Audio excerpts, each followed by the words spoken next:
నమస్తే. Report today టీవీకి స్వాగతం. నేను మీ కిరణ్ శర్మ. ఉమ్మడి ఆంధ్రప్రదేశ్ రాష్ట్రానికి మంత్రిగా పనిచేసిన ప్రస్తుత తెలంగాణ రాష్ట్ర కాంగ్రెస్ పార్టీ వైస్ ప్రెసిడెంట్ శ్రీమతి పుష్పలేఖ గారితో ఉన్నాం. నమస్కారం మేడం. నమస్తే అమ్మా. మేడం, కాంగ్రెస్ పార్టీ తెలంగాణలో అధికారంలోకి వచ్చి ఈ రోజుకి 58 రోజులు పూర్తయింది మేడం. మీరు 6 గ్యారెంటీలు ఇచ్చారు. ఆ పథకాల అమలు మీద మీ అభిప్రాయం ఎలా ఉంది? ప్రజలు మమ్మల్ని చాలా నమ్మకంతో, విశ్వాసంతో రేవంత్ రెడ్డి గారి నాయకత్వాన్ని యాక్సెప్ట్ చేయడమే కాకుండా కాంగ్రెస్ పార్టీ చేసిన మంచిని గుర్తించి, తెలంగాణ ఇచ్చిన దేవతగా సోనియా గాంధీని గుర్తించి ఒక మ్యాండేటరీ ఇచ్చేశారు. ఒక 5 years అంటే వాళ్ళకి ఇచ్చి చూశారు. వాళ్ళు ఈ 10 yearsలో ఎంత నష్టపోయామో ఏంటి అన్నదానికి ప్రత్యామ్నాయం ప్రజల్లో నుంచి కూడా ప్రతిస్పందన వచ్చింది. ఈ మనని చీటింగ్ చేశారు, వీళ్ళు మోసం చేశారు అనేది ఒక ఫ్యామిలీ కుటుంబ పరిపాలన అని లెవెల్లో తీసుకుని వెళ్ళిపోయి మోస్ట్ కరప్టెడ్గా తెలంగాణ సంపదనంతా దోచుకొని ఈరోజు అప్పుల తెలంగాణగా చేసి పెట్టారు కేసీఆర్ గారు. సో ఏది ఏమైనా కూడా కాంగ్రెస్ పార్టీ ఒకటే దానికి ప్రత్యామ్నాయము అని ప్రజల్లో కూడా వచ్చింది. అందువల్ల కాంగ్రెస్ పార్టీని వాళ్ళు గెలిపించడం జరిగింది. సో ఇప్పుడు ఈ 58 రోజులు అయిందా, మేమన్నాము, మేమేమీ అలవి కానివి చెప్పలేదు, సాధ్యం కానిది చెప్పలేము, అడిగింది అడగకముందే ఇవ్వలేము, మేము అది అడగముందే ఇచ్చామని చెప్పుకున్నారు గతంలో ఉన్నవాడు. సో అవన్నీ వాళ్ళ స్వార్థం కోసం పెట్టిన పథకాలు, స్కీములు అనేది తెలంగాణ ప్రజలకు తెలియజేసే బాధ్యతగా మేము తీసుకున్నాము. సో ఈ 58 రోజులని కాకుండా 100 రోజులు వరకు వెయిట్ చేయమన్నాము. నిన్ననే క్యాబినెట్ జరిగింది. సో 2 ఆల్రెడీ, ఇంకా 2 కూడా మేము ప్రామిసెస్ను అమలు చేయబోతున్నాము. రేపు ఎల్లుండి అసెంబ్లీ జరగబోతోంది. ఆ 2 ఏంటి మేడం? ఇప్పుడు మనకి సంబంధించినంత వరకు 200 యూనిట్స్ వాడుకునే వాళ్ళకు, ప్రజలకు, పేద ప్రజానికానికి కరెంటు బిల్లు ఫ్రీ అనేది ఒక సిస్టమ్ తీసుకురావడం. అంటే ఇది ఇప్పుడు కూడా మధ్యతరగతి పేదవారిని టార్గెట్ చేసుకుని కాంగ్రెస్ పార్టీ పనిచేస్తుంది. సంక్షేమం అంటే నిజమైన నిదర్శనంగా. అంతేకాకుండా 500కు గ్యాస్ సిలిండర్ ఇస్తానన్నాము. సో మహిళలు ఈరోజు ఎప్పుడైతే బస్సును మేము ఫ్రీగా పెట్టామో ఎంత కొట్టుమిట్టాడిపోతున్నారో ప్రతిపక్షంగా మారిపోయిన కేసీఆర్ పార్టీ కానివ్వండి, బీజేపీ పార్టీ వాళ్ళు కానివ్వండి, మహిళలు 50% ఉన్న మహిళల గురించి పట్టించుకోకుండా నిర్లక్ష్యం చేసిన వాళ్ళందరికీ ఒకటి మహాలక్ష్మిలాగా గృహలక్ష్మిలను వాళ్ళని అందరినీ ఆర్టీసీ బస్సులో వాళ్ళని తీసుకుని వెళ్ళడం అనేది, గౌరవించడం అనేది జరిగింది సాంప్రదాయబద్ధంగా. రెండోది, ఈరోజు ఉదయం లేస్తే మధ్యతరగతి స్త్రీ పడే బాధలన్నింటిలో ఫస్ట్ ఏదైతే ఉందో అది వంట చేయడే కార్యక్రమంలో గ్యాస్ సిలిండర్ బాధ. అది తడిసి మోపడైపోయింది.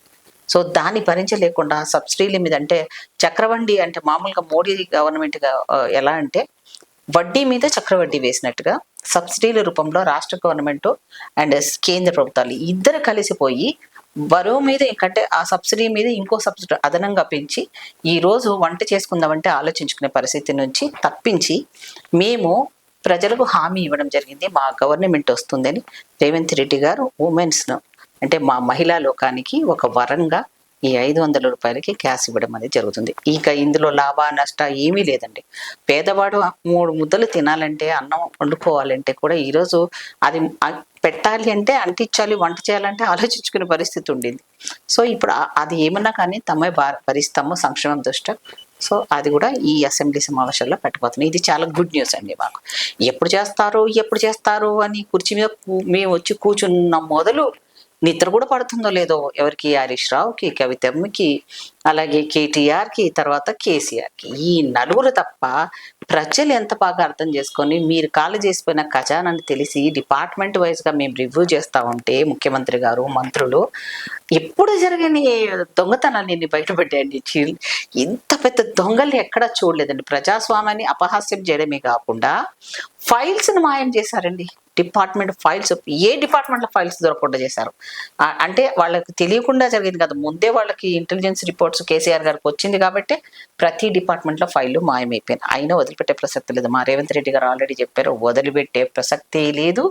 మిమ్మల్ని, మీ తప్పుల్ని ప్రజల ముందే పెడతాము, ప్రజలకే అప్పచెప్తాం. ఇదేదో రేవంత్ రెడ్డి గారు కక్ష సాధింపు చేస్తాడు, ఇప్పుడే ఎందుకు చేయట్లేదు అని మాట్లాడడం అనేది అసలు ఏదో చిన్నపిల్లడు అడిగినట్టుగా ఉంది. అంతగా తెలంగాణ వాళ్ళు తెలివి లేని వాళ్ళు ఏం కాదు. మీరు నమ్మించి ఏ రకంగా ద్రోహం చేసి తెలంగాణ బిడ్డల ఉసురు పోసుకొని నిరుద్యోగులను పెంచి వాళ్ళు పాపం ఉద్యోగాలు రాక వాళ్ళకి ఆ క్వాలిఫికేషన్స్, అంటే ఏజ్ లిమిట్ ఎక్కువ. ఇక్కడ ఒక్క నిమిషం, ఇక్కడ నోటిఫికేషన్స్ మీరు ఎలక్షన్స్ Job ముందే జాబ్ క్యాలెండర్ లాగా ఈ రోజున ఈ నోటిఫికేషన్ వస్తుంది అని పర్టికులర్ గా మీరు అనౌన్స్ చేశారు. అవును అమ్మా, చేశాము. అయితే మీరు అనుకున్నట్టుగా మీరు చూసారా, మొన్ననే స్టాఫ్ నర్సుల నియామకాలు జరిగినాయి. ఎప్పుడైనా ఒక ఉద్యోగం 2 ఉద్యోగాలు ఇవ్వడమే సాధ్యం, కానీ గత వాళ్ళు అనేది మేము ఉత్తర్వులు ఇస్తే వీళ్ళు ఉద్యోగాలు ఇచ్చారు, మేము ఇచ్చినదే నీవెవడు కదా. ఇవ్వడానికి, నీవు ఆర్డర్ మా ఇవ్వడానికి గవర్నమెంట్ లోనే మేము ఉద్యోగాలు ఇచ్చాము, వీళ్ళు ఇవ్వలేదు. జస్ట్ సర్టిఫికెట్లు మాత్రం అందజేశారు కాదు అంటున్నారు కదండి, BRS ఇవ్వడం పార్టీ. వేరు, ఆర్డర్ కాపీ పర్మనెంట్ గా వాళ్ళ చేతిలో పడితేనే కదా ఉద్యోగం ఇచ్చినట్టు హామీ ఇస్తుంది. అంటే ఎవరు అంత తెలియని వాళ్ళ వాళ్ళ జనాలంతా ఇదా, వాళ్ళకి చేతిలో ఆర్డర్ ఇచ్చినప్పుడే కదా వాళ్ళకి శాలరీ బెనిఫిట్స్ అన్ని కూడా అఫీషియల్ గా వాళ్ళకి వస్తాయి. మరి నువ్వు ఇచ్చేడుంటే, నువ్వు మంచి బుద్ధి ఉంటే నువ్వు అప్పుడెందుకు ఇచ్చి సావలేదు? ఇప్పుడు ఎందుకు మాట్లాడుతున్నావు? ఇచ్చినాక ఎందుకు ఏడుస్తున్నావు? 6,000 మంది, 6,000 7,000 దగ్గర దగ్గర 7,000 అంతమంది చిల్లర మంది వాళ్ళంతా కూడా ఈరోజు ఆ మహిళా లోకాన్ని ఆ నిరుద్యోగులుగా ఉన్న వాళ్ళు మొహాలలో సంతోషం చూడండి, ఓర్వలేకపోతున్నామే. ఇప్పుడు కూడా మళ్ళీ కూడా పోలీస్ డిపార్ట్మెంట్ కూడా మేము వేయబోతున్నాము.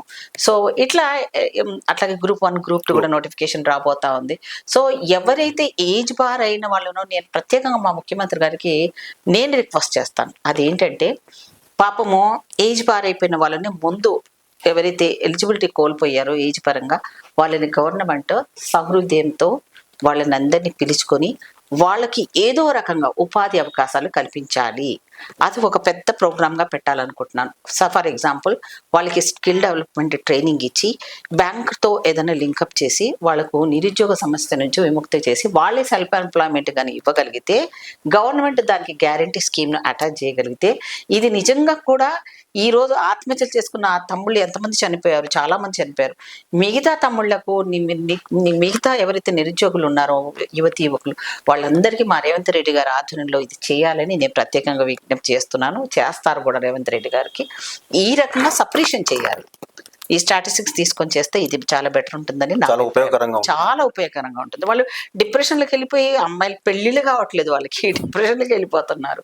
సో ఇదన్నీ కూడా ఎవరు చేశారు? ఈ చేతకాని ప్రభుత్వం 10 సంవత్సరాల నుండి తెలంగాణ వస్తే బంగారం చేస్తానన్నారు, కానీ వాళ్ళు బంగారం సంపాదించుకున్నారు, కోట్లు సంపాదించుకున్నారు. ఇంకా సరిపోలేదు అన్నట్టుగా ఫైళ్లు మాయం చేసి ఇంకేమైనా మిగిలి ఉన్నాయేమో అవి కూడా దోచుకోవడానికి సరిపోదు, మేమే మళ్ళీ వస్తున్నామని ఆ పనికిమాలిన మాటలు ప్రజల్లోకి వెళ్ళి తీసుకుని, మా కేసీఆర్ ఇస్తున్నాడు, ఇంట్లో నుంచి ఇస్తున్నట్టుగా చెప్పాడు. ఇదే నేను మీరు అడిగినా అడగకపోయినా నేను చెప్పగలను. 100 ఎకరాలు వరి వేస్తే ఉరి అన్నాడు కదా, అన్నాడా లేదా సీఎం గారు? ప్రజలందరూ విని పాపం అమాయకంగా రైతులు వరి వేయలేదు. కానీ ఈ దుర్మార్గుడు వరి 100 ఎకరాలు వేసుకున్నాడు. వరి 100 ఎకరాలు వేసుకొని ఆ 100 ఎకరాలు కూడా రైతు బంధు కూడా తీసుకుండొచ్చు. అలాగే తన మంత్రులకు కూడా ఇప్పించారు. హైవేల మీద కూడా రైతు బంధు ఇచ్చిన, హైవేల మీద ఉన్న పొలాలకు కూడా రైతు బంధు ఇచ్చారని చెప్పేసి పత్రికల్లో మనం అంటే ఎన్నో అండి. ఆయన అనుకున్న దాంట్లో కౌలు రైతులంటే అది ధరణి పోర్టల్ వల్లే జరిగిన తప్పులండి. అందుకని మేము ధరణిలో చాలా చాలా మేము రాకముందు ఏదైతే చెప్పామో, ఈ రోజు రెవెన్యూ డిపార్ట్మెంట్ లో 1 డే సర్వే చేశారండి ముఖ్యమంత్రి గారు. అప్పుడు మనకందరికి తెలుసు. ఒక్కరోజు నిర్బంధించి సర్వే చేసినప్పుడే ఆయనకు అర్థమైపోయింది ఏమిటి, ఎక్కడెక్కడ ఎవరెవరికి ఎంత ఆస్తులు ఉన్నాయి, ఎక్కడ గవర్నమెంట్ ల్యాండ్స్ ఉన్నాయి, ఎక్కడ ఏమున్నాయి, ఏవి కొల్లగొట్టచ్చు అనేది ఒక మంచి గ్రాఫ్ తీసుకున్నాడు ఆయన.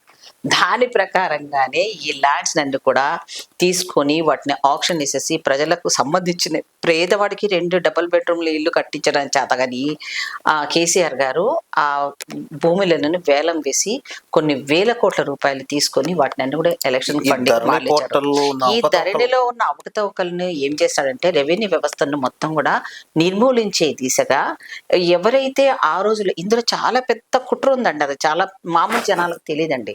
ఈ కుట్ర నేను చెప్పదలుచుకున్నాను. గతంలో నక్సలైట్ వ్యవస్థ వచ్చినప్పుడు, ల్యాండ్ సీలింగ్ యాక్ట్ వచ్చినప్పుడు కొంతమంది సరెండర్ చేసేసారు. 1000 ఎకరాలు ఉన్న వాళ్ళు, అందులో పివి నరసింహారావు లాంటి వాళ్ళు కూడా వాళ్ళ ల్యాండ్స్ కూడా ప్రజలకు పంచిపెట్టి వెళ్ళిపోవడం జరిగింది. తర్వాత ఏమైంది, కేసీఆర్ గారు ఇప్పుడు ఆ ల్యాండ్స్ అన్ని కూడా ఎవరైనా కౌలు చేసుకునే వాళ్ళు వాళ్ళకు వదిలేసుకోవడము. ఆ కౌలు ఉండే వాళ్ళు ఎవరండి, ఎస్సీలు, బీసీలు, మైనార్టీలు, వాళ్ళే చేసుకుంటారు. పేదవాళ్ళు కానీ చేశారు కదా. సో ఆ భూములన్నీ మళ్ళీ ఎలా రికవరీ చేయాలి అన్న ఉద్దేశంతో వాటినన్నీ కూడా పట్టాలు ఎక్కించాలి అంటే పాత రెవెన్యూ సిస్టమ్ లోపల అది కుదరదు.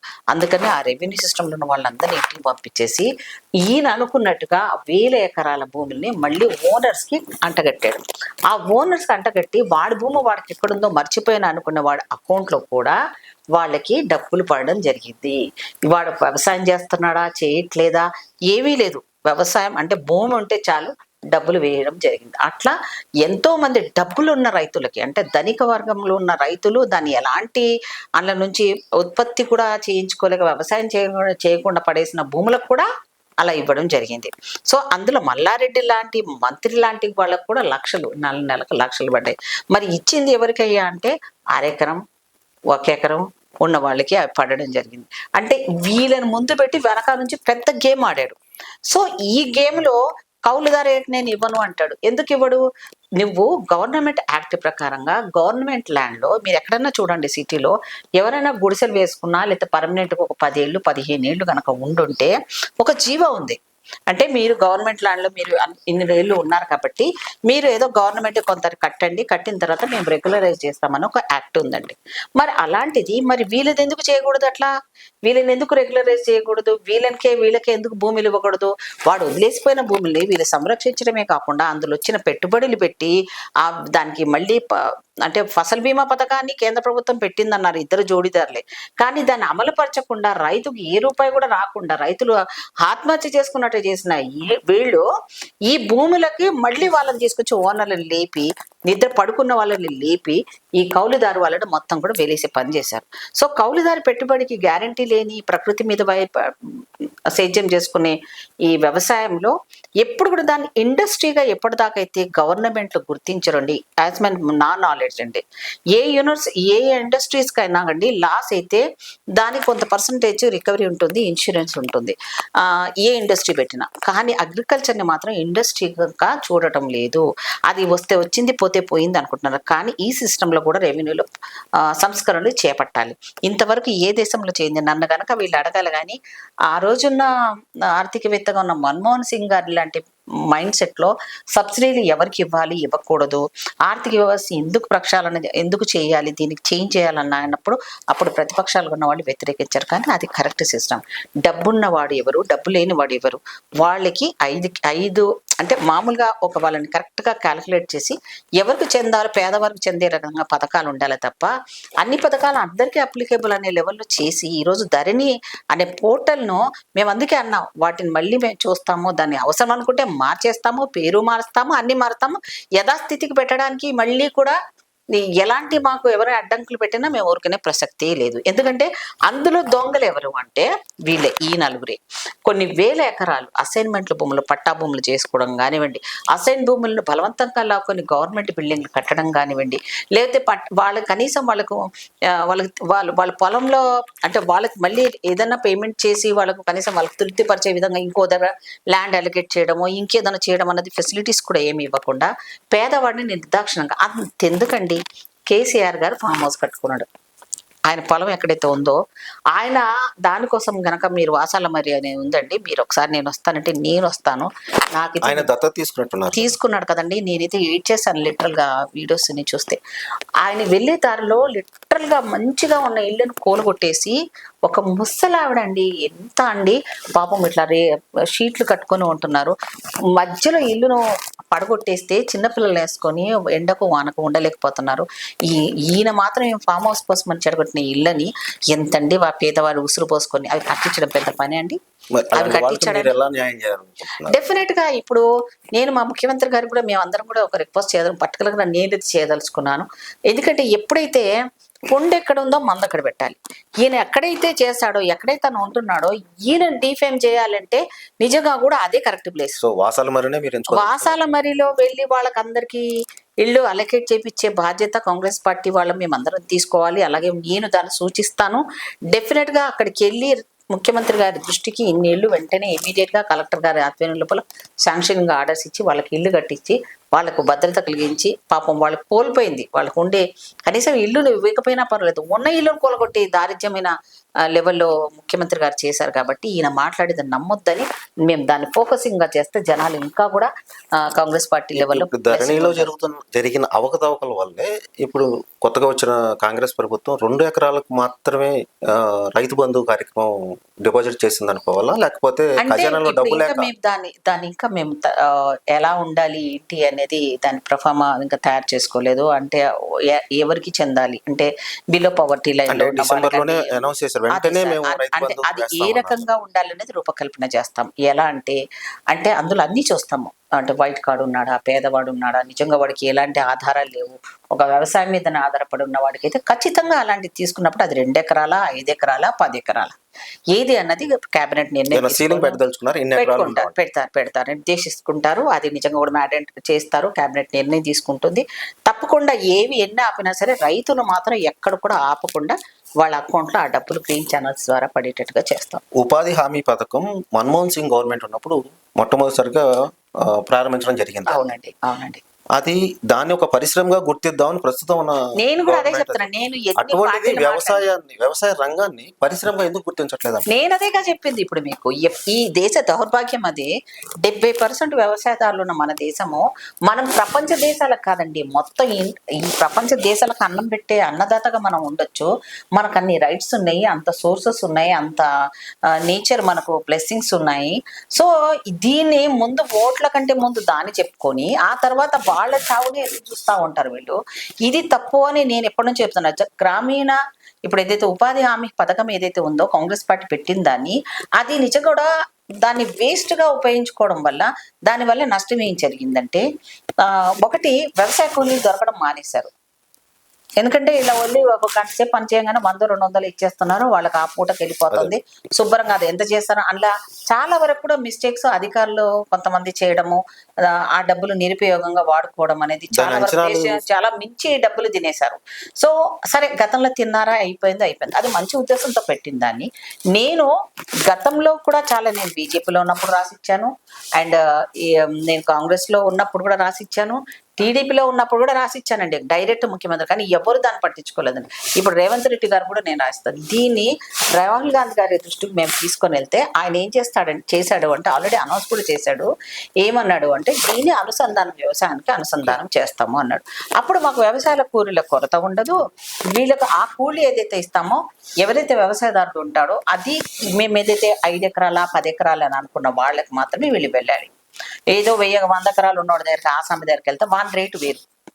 సో అట్లా ఉండడం వల్ల అగ్రికల్చర్ అనేది ఉత్పత్తికి ఎక్కడ నష్టం జరగదు. ఈ రోజు లేబర్ దొరకాలంటే చాలా కష్టమైపోయింది.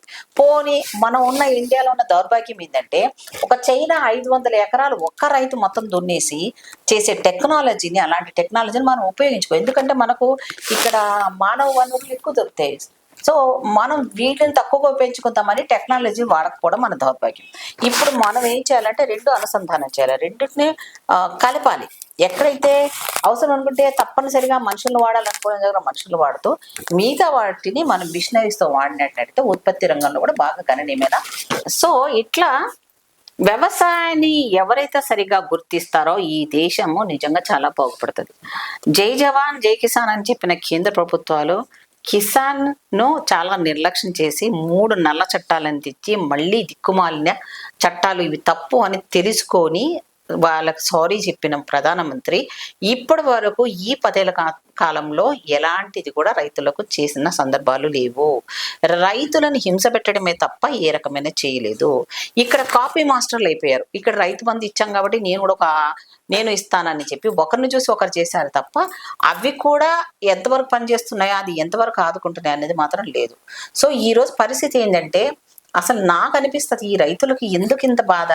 మనకు అన్నము ఒక ముద్ద తింటున్నప్పుడు ఆ రైతు కష్టాన్ని ఎవరైతే గుర్తిస్తామో అప్పుడు కానీ మనకు ఆ రియలైజేషన్ రాదు. ఒకవేళ రైతే గనక క్రాప్ హాలిడే గనక అందరూ డిక్లేర్ చేస్తే మనం మన్ను బుక్కాలి.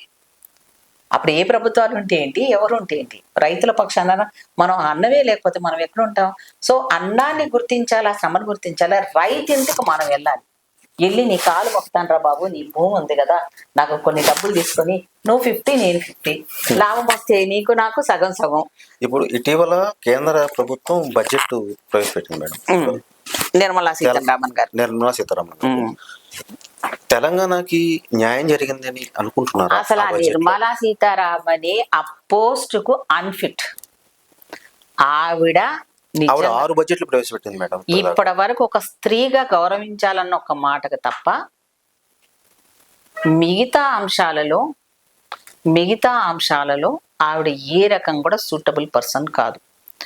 ఎంత అంటే ఆర్థిక వ్యవస్థ తెలిసి ఒకప్పుడు మన బడ్జెట్ ప్రవేశపెడుతున్నామంటే మనం అందరం టీవీల దగ్గర కూర్చునేవాళ్ళు.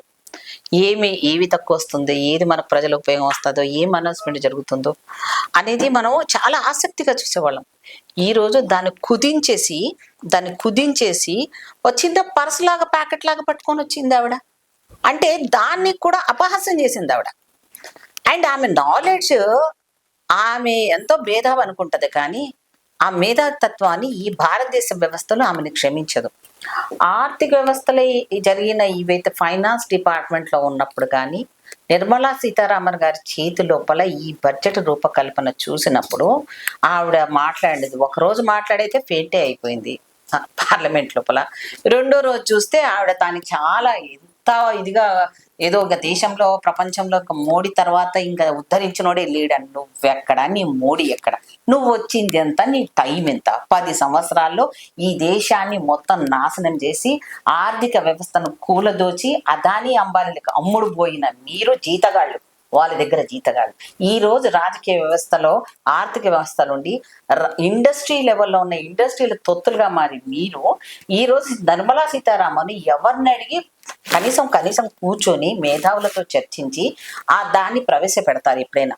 కానీ ఈమె ఇండివిజువల్ గా ఈ రకమైన ఆర్థిక వ్యవస్థ మీద చిన్న చూపుతో ఆర్థికవేత్తగా, ఆర్థిక మంత్రిగా ఆవిడ ఫీల్ అయిపోతుంది. కానీ మాకైతే ఆమెను చూస్తే అసలు ఆర్థికవేత్తగానే అనిపించదు, అన్ఫిట్. నేనైతే మీరు కామెంట్ చేస్తున్న అదే పారిశ్రామికవేత్త అదానీ గారితో తెలంగాణలో పెట్టుబడులు పెడతానికి దావోస్ లో రేవంత్ రెడ్డి గారు ఒప్పందం కుదుర్చుకున్నారు. ఒకటి ఉంది, బయట అలా కామెంట్ చేస్తారు, లోపాయకారిగా లేదండి. ఇక్కడ లోపాయకారి ఏం లేదు, మేమేం బ్యాచ్ ఫిక్సింగ్ చేసుకోవడం లేదు, లేకపోతే ఇంటర్నల్ గా ఈయనకి పర్సనల్ గా ఏం చేయట్లేదు. ఆయన ఒక బిజినెస్ మ్యాన్, రైట్?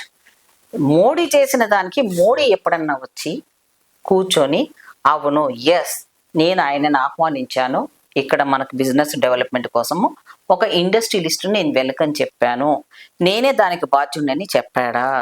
చెప్పలేడు కదా. అంటే ఏంటి, దీని వెనకాల పెద్ద స్కామ్లు ఉన్నాయి కాబట్టి ఈయన దానికి సపోర్ట్ చేశాడు కాబట్టి ఇప్పటి వరకు ఒక ప్రెస్ మీట్ పెట్టిన అదాని గురించి మాట్లాడే దాఖలాలు. కానీ రేవంత్ రెడ్డి గారు మన తెలంగాణ భాషలో చెప్పాలంటే బాజాప్తా డైరెక్ట్ గా వెళ్ళి, బాబు నువ్వేం చేస్తావో, నీ పెట్టుబడి సంబంధించింది ఏంటి, మాకు నచ్చితే మేము ఇన్వైట్ చేస్తాం, నువ్వు వస్తావు, మా దాంట్లో నువ్వు ఏదైనా తప్పులు చేస్తే మామూలుగా ఉండదు, నువ్వు అదాని ఉండని ఇంకెవరైనా ఉండని, మా కండిషన్ నువ్వు బైండ్ అయి రావాలని చెప్పేసి ఆయన మాట్లాడుకొని ఇచ్చాడండి. Okay madam, thank you very much. Thank you అండి.